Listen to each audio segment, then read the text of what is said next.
దేవుని పరిశుద్ధమైన నామానికి మహిమ కలుగునుగాక. ఈ క్రీస్తు పరిచర్య అనే యూట్యూబ్ ఛానల్ ద్వారా అనుదిన దేవుని వాగ్దానాన్ని వింటున్నటువంటి క్రీస్తు పరిచర్య అనుచరులకును విశ్వాసులకును యావత్ ప్రపంచానికి మన ప్రభువైన యేసు క్రీస్తు నామం పేరట ఈ దినపు శుభాభివందనాలు తెలియజేస్తుంటున్నాను.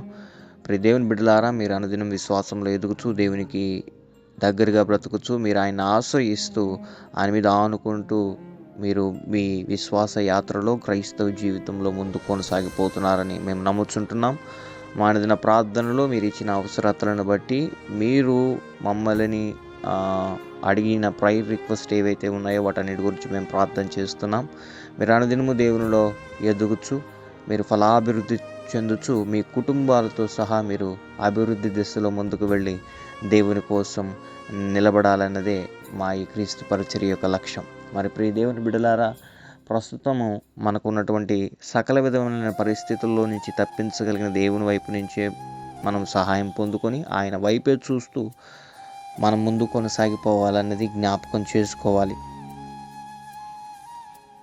మనకున్నటువంటి ఏ రకమైన పరిస్థితి అయినా సరే, అది అనారోగ్య పరిస్థితి కావచ్చు, ఆర్థిక ఇబ్బందులు కావచ్చు, సకల విధములైనటువంటి శోధనలు కావచ్చు, కుటుంబ కలహాల వల్ల కావచ్చు, కోర్టు కేసుల్లో ఇబ్బందుల వల్ల కావచ్చు, ఉద్యోగలేమి కావచ్చు, వ్యాపారంలో నష్టాలు కావచ్చు, తెలియని భయాందోళనలతో ముందుకు వెళ్తున్న వారు ఈ దినంన మన మధ్యలో చాలామంది ఉన్నారు. వారి గురించి మనం ఎంతగానో ప్రార్థిస్తున్నాం. మీ సమస్యలన్నిటిని బట్టి నేను ప్రార్థిస్తున్నాను. మీ అందరి కోసం మీరు క్రీస్తులో ఇంకా బాగా ఎదగాలని కూడా నేను ప్రార్థన చేస్తున్నాను. మరి దినమున దేవుడు మనకిస్తున్నటువంటి వాగ్దానము, మనకున్నటువంటి శ్రమలను బట్టి మనకున్నటువంటి చిన్న చిన్న కష్టాలు ఉండొచ్చు, లేదా అది ఎవరితో చెప్పుకోలేని పెద్ద కష్టమై ఉండొచ్చు, నీలో నువ్వే నలిగిపోతూ ఉండొచ్చు. ఇది ఒకవేళ నువ్వు మనుషులను నమ్మి మనుషులను ఆశ్రయించి ఇదిగో వారి దగ్గర నుంచి సహాయం పొందుకోవడానికి కానీ, లేదా వారి దగ్గర నుంచి ఏదైనా ఉపకారం పొందుకోవడానికి కానీ ఎదురు చూస్తున్నట్లయితే, అందుకనే దావీదు రాసిన కీర్తన 146వ కీర్తనలో దావీదు ఒక మాట అంటాడు. 146వ కీర్తన 3వ వచనములో, రాజుల చేతనైనను నరుల చేతనైనను రక్షణ కలగదు, వారిని నమ్ముకొనకడి. వారి ప్రాణము వెడలిపోవును, వారు మంటి పాలగుదురు. వారి సంకల్పము నాడే నశించును. ఎవనికి యాకోబు దేవుడు సహాయకుడగునో, ఎవడు తన దేవుడినే యెహోవా మీద ఆశ పెట్టుకొనునో వాడు ధన్యుడు. ఇదిగో, నీకు నీ దేవుడే గనక ఆశ్రయంగా గనుంటే, నువ్వు ప్రతి విషయంలో ఆయననే గనక నీవు ఫస్ట్ ప్రియారిటీ ఆయనకి ఇస్తున్నట్లయితే, నువ్వు ఉదయం లేచిన వెంటనే ఇదిగో ఆయనతో మాట్లాడడం అలవాటు చేసుకుని ముందుకు వెళ్తున్నట్లయితే నువ్వు ధన్యుడువు, నీకు మేలు కలగబోతుంది.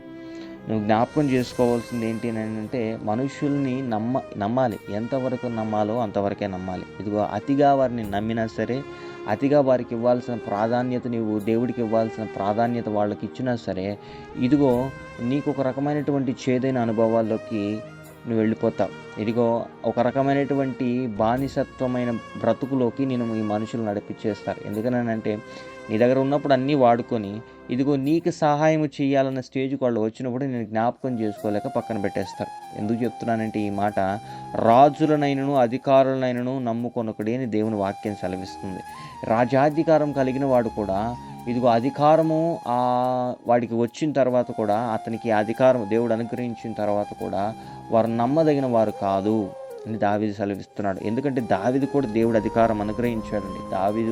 దావీదుని దేవుడు ఆశీర్వదించాడు, మంచి ఉన్నత స్టేజ్లో పెట్టాడు.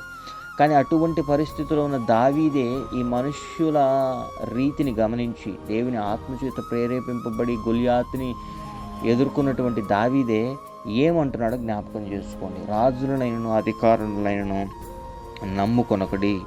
ఇదిగో వారి వలన మనకు రక్షణ కలగదు, రక్షణ యెహోవా వలనే మనకు కలుగును.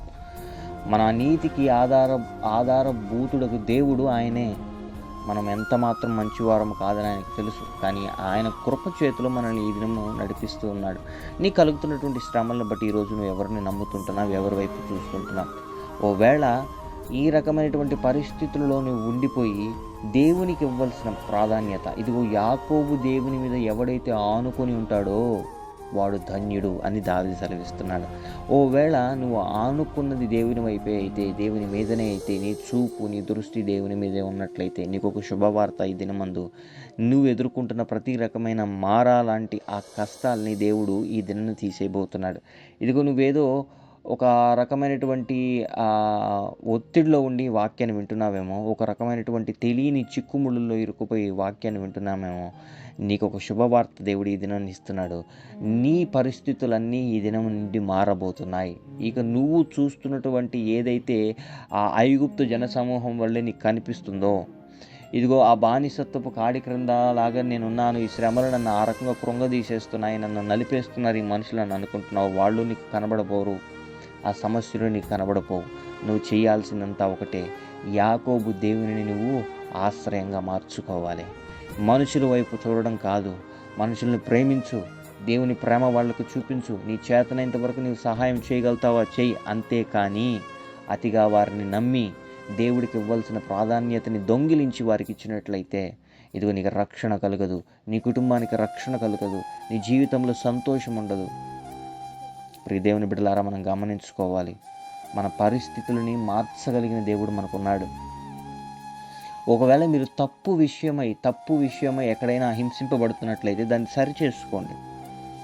తప్పు విషయము కాక మీరు మేలు చేసి గనక, మీరు ఒకవేళ మేలు చేసి అన్ని రకాల సహాయాలు మనుషులకు చేసి, ఇదిగో ఆ మనుషులు మిమ్మల్ని నిందలకు గురి చేస్తూ అవమానాలకి గురి చేస్తున్నట్లయితే, అందుకని పేతురు రాసిన మొదటి పత్రిక 2వ అధ్యాయము 19వ వచనంలో మాట ఉంటుంది, ఎవడైనను అన్యాయముగా శ్రమ పొందుచు దేవుని గూర్చిన మనసాక్షి కలిగి దుఃఖము సహించిన ఎడల అది హితమగును. తప్పిదమునకై దెబ్బలు తిన్నప్పుడు మీరు సహించిన ఎడల మీకేమి గనము? మేలు చేసి బాధపడినప్పుడు మీరు సహించిన ఎడల అది దేవునికి హితమగును. ఇందుకు మీరు పిలువబడితిరి అని పేతురు రాస్తాడు. మనం పిలువబడింది దేనికేనంటే, దేవుని ఆశ్రయించి దేవుని రక్తంలో కడగబడి దేవుని చేత నడిపింపబడి ఆయన కృప మన మీద ఉన్నప్పుడు సకల విధములైనటువంటి మాటలు వస్తాయి. ఒకవేళ మనం తప్పు చేసి మాటలు పడతామంటే మనం దాన్ని సరి చేసుకోవాలి. లేదు, సహాయం చేసి మేలు చేసి వారిని ఎంతగానో ప్రేమించి మనం నిందలు పడుతున్నప్పుడు మనం సంతోషించాలి. నానా రకమైనటువంటి శ్రమలలో పడినప్పుడు సంతోషంగా భావించండి అని ఉంది.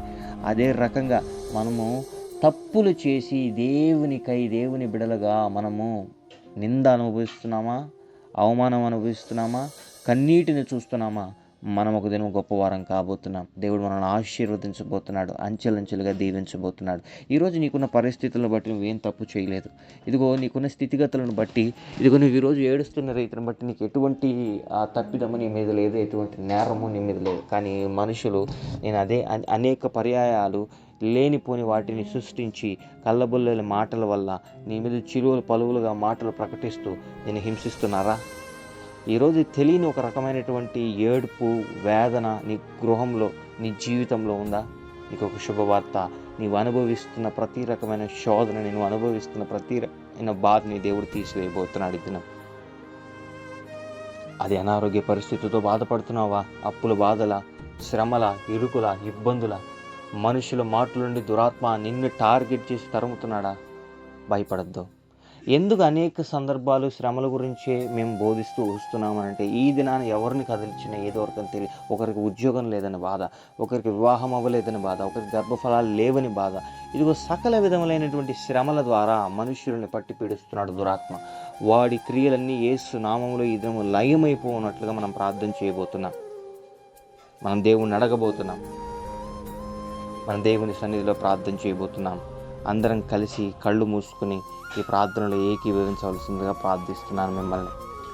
పరిశుద్ధుడా, ప్రేమ కలిగిన నాయన, జీవ కలిగిన తండ్రి, నీ ఘనమైన శ్రేష్టమైన నామానికి స్తుతులు, స్తోత్రాలు, వందనాలు చెల్లిస్తుంటున్నాం.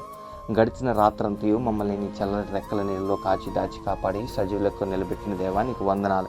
ఈ దినాన ఈ క్రీస్తు పరిచర్య ద్వారా నీ బిడ్డలకి ప్రవాహన వాక్యాన్ని అందించడానికి నాకు ఇచ్చిన బాధ్యతను బట్టి నీకు వందనాలు. ఎంతమంది అయితే బిడ్డల ప్రవాహనైనా ఇదిగో కష్టాలు, ఇరుకులు, ఇబ్బందులు ఈ దినాన ప్రవాహనైనా ఎదుర్కొంటూ నీ వైపు చూస్తున్నారు. బిడ్డలందరికీ సహాయము నీ వైపు నుండి వచ్చునుగాక. సకల విధములైన దురాత్మ చీకటి అంధకార సమూహాలు యేసు నామములో లయమైపోవునుగాక. బిడ్డలకు ఉన్నటువంటి కష్టములు, నష్టములు ఈ దినమునే తీర్చి ప్రభువైనా బిడ్డల్ని ఉన్నత స్థాయిలో ఉంచమని ప్రార్థిస్తున్నాం. అనారోగ్య పరిస్థితులతో బాధపడుతున్న వారు, అది ఏ రకమైన దీర్ఘకాలిక అనారోగ్యమైన, క్యాన్సర్ అయినను, టీబీ అయినను, హెచ్ఐవి అయినను ప్రభు, lungs problem, kidneys problem, BP, sugar ప్రభానైన, థైరాయిడ్ ప్రభానైన, ఆస్తమా ప్రభానైన, సకల విధములైన పరిస్థితులని ఇప్పుడే యేసు నామములో ప్రభానైనా వాటన్నిటికీ నార్మల్ రిపోర్ట్స్ వచ్చినట్లుగా నేను ప్రకటిస్తున్నాను ప్రభా. నీవిచ్చిన అధికారం పేరట ప్రకటిస్తున్నాను. బిడ్డలకి సంపూర్ణమైన ఆరోగ్యాన్ని బలాన్ని శక్తిని అనుగ్రహించండి. ఉద్యోగ ప్రయత్నాల్లో ప్రవణ వివిధ దేశాల్లో ఉద్యోగాలు చేయాలని ఆ దేశాల్లో ఉండే ప్రవణ ఉద్యోగ ప్రయత్నాలు చేస్తూ లేదా ఇక్కడ నుంచి ప్రయత్నాలు చేస్తున్న బిడ్డలకి సకల విధములైన సహాయం కలుగును గాక. ఆ బిడ్డల జీవితాల్లో ఎదగనివ్వకుండా చేస్తున్న దురాత్మ సమూహాన్ని యేసు నామములో బంధిస్తున్నాం. ఆ బిడ్డలు ఎక్కడికి వెళ్ళాలని ఆశపడుతుంటున్నారో ఆ ప్రాంతంలో వారు చేరి సురక్షితముగా ప్రభావాన్ని నేను గణపరచులాగన మంచి ఉన్నత స్థాయిలో ఆ బిడ్డలు ఉండులాగన బిడ్డలను ఆశీర్వదించుకొని ప్రార్థిస్తుంటున్నాం. ఈ దినమంది ఇంటర్వ్యూ ప్రయత్నాలు ఎంతమంది అయితే ఉన్నారో బిడ్డలతో నీవే తోడునిడిగా ఉండి నడిపించమని ప్రార్థిస్తుంటున్నాం. అదే రకంగా ప్రభానైనా ఎంతమంది అయితే బిడ్డల ప్రభాన గర్భఫలాలు లేక బాధపడుతున్నారో సుఖమైన ప్రయాణమైన మంచి గర్భఫలాన్ని బిడ్డలకు అనుగ్రహించి మంచి బిడ్డలను అనుగ్రహించండి. ఒకవేళ గర్భఫలంతో ఉండి ప్రభాన డెలివరీ కోసం ఉన్న ప్రభాన స్త్రీలు ఎంతమంది ఉన్నారో సుఖమైన ప్రసవాన్ని అనుగ్రహించమని ప్రార్థిస్తుంటున్నాం. మరి అప్పులు బాధల చేత ప్రభానైనా వడ్డీలు కట్టుకోలేక ప్రభానైనా అనేక రకమైనటువంటి సమస్యలు ఉన్న బిడ్డలకి ప్రభాన విడుదల అనుగ్రహించమని ప్రార్థిస్తున్నాం. బిడ్డలు అప్పు ఇచ్చువారుగా మారుదురుగాక, అప్పు చేయువారుగా ఆ ప్రభాన బిడ్డల్ని చేసిన ప్రతి రకమైన సమస్యని ఇప్పుడే కొట్టివేయమని ప్రార్థిస్తున్నాం. ప్రభానికి వందనాలు. రోడ్డు ప్రయాణ మార్గాల్లో వివిధ ప్రయాణ మార్గాల్లో బయలుదేరి వెళ్తుంటున్న బిడ్డలకి క్షేమకరమైన ప్రయాణం అనుగ్రహించుని దారిలో పొంచి ఉన్నటువంటి సకల విధమైన దురాత్మ సమూహాలని యేసు నామంలో కాల్చివేస్తున్నాం. ప్రభా బిడ్డలందరూ క్షేమకరంగా ప్రభావం వారి గమ్యాలకు చేరుదురుగాక. మరి అదేవిధంగా ప్రభానైనా జరిగిన ప్రతి రకమైన ఎలక్షన్ పోలింగ్ నీ చేతులకు అప్పచెప్తుంటున్నాం. రిజల్ట్ని కూడా నీ చేతులకి అప్పచెప్తుంటున్నాం. ప్రభా ఇదిగో మంచిగా జనాల్ని పరిపాలించుకున్న రాజును నీవు ఎన్నుకొని అభిషేకించి నడిపించమని ప్రార్థిస్తుంటున్నాం. మరి అదేవిధంగా ప్రభావం నీ క్రీస్తు పరిచర్య అనే ప్రభావం మా ఈ సేవని ఎంతమంది అయితే ప్రభావం లైక్ చేస్తున్నారో, షేర్ చేస్తున్నారో, సబ్స్క్రైబ్ చేస్తున్నారో బిడ్డల్ని వెయ్యంతలుగా ఆశీర్వదించండి. తరతరాల వరకు బిడ్డలను ఆశీర్వదించమని ప్రార్థిస్తుంటున్నాం. ప్రభా ఈ దినమందు బిడ్డలు ఏ ప్రయత్నాలు చేసినా అందులో బిడ్డలకి సఫలీకృతం అవునుగాక. ప్రవణ అదేవిధంగా ప్రవణ ఏ సమస్యలు ఇరుకులు ఇబ్బందులు నీ వైపు చూస్తున్నారు బిడ్డలందరికీ సమాధానం అనుగ్రహించి నడిపించి దీవించమని, ఈ దిన దీవెలతో మమ్మల్ని నింపి నడిపించమని, ఈ సంఘాల మధ్యను సేవల మధ్యను చిచ్చులు పెడుతూ సంఘాల ఆరాధన జరగనీయకుండా చేస్తున్న ప్రతి దురాత్మ లూసిఫర్ సమూహాన్ని యేసు నామంలో కాల్చి వేస్తున్నాం. ప్రభా సంఘంలోని ఆరాధన జరుగునట్లుగా సేవలు జరుగునట్లుగా మళ్ళీ ఆనవాళ్లు కనిపించి ప్రతి విశ్వాసాన్ని బలపరిచి ఆత్మతో నింపి నడిపించమని స్తుతి ఘనత మహిమా ప్రభావాలు నీకే ఆరోపిస్తూ యేసయ్య పరిశుద్ధమైన నామం నీ ప్రార్థన విన్నపడికి పొందుకున్నాం మా ప్రియ పరలోకపు తండ్రి. Amen, amen, amen. Praise Lord. మీ గాడ్ బ్లెస్ యూ ఆల్. ప్రియ దేవుని బిడ్డలారా గమనించండి, ఈ క్రీస్తు పరిచర్య అనే మన యూట్యూబ్ ఛానల్ నుండి ఇక ప్రతిరోజు మేము ఒక లైవ్ కార్యక్రమాన్ని అందజేయాలని ప్రయత్నం చేస్తున్నాం. ఒకవేళ మీరు ఈ ఛానల్ ద్వారా దేవునిలో ఎదుగుచూ ఆశీర్వదింపబడిగానే ఉంటే మీ యొక్క విన్నపాలను కూడా అదిగో మీ ఒపీనియన్ కూడా మేము తెలుసుకోవాలని ఆశపడుతున్నాం. ఈ ఛానల్ ద్వారా మీకు లైవ్ కావాలి, దేవుని మీరు స్తుతించాలి, ఆరాధించాలి అని కనుక మీరు యోచన చేస్తున్నట్లయితే అటుగా సపోర్ట్ చేసేవాళ్ళు కూడా లైవ్ కావాలన్న ప్రతి ఒక్కరు కూడా ఈ వీడియోని లైక్ చేసి షేర్ చేసి కామెంట్ సెక్షన్స్లో ఆమెన్ అని తెలిపినట్లయితే మీ యొక్క అభిప్రాయాన్ని బట్టి మేము లైవ్ కార్యక్రమాల్లో మీ ముందుకు రావడానికి ప్రయత్నం చేస్తాం. మీ ప్రార్థనలో మమ్మల్ని జ్ఞాపకం చేసుకోండి. మా ప్రార్థనలో మేము మీ గురించి అనుదినం ప్రార్థిస్తున్నాం. కృప మనందరికీ తోడై ఉండును గాక. ఆమెన్.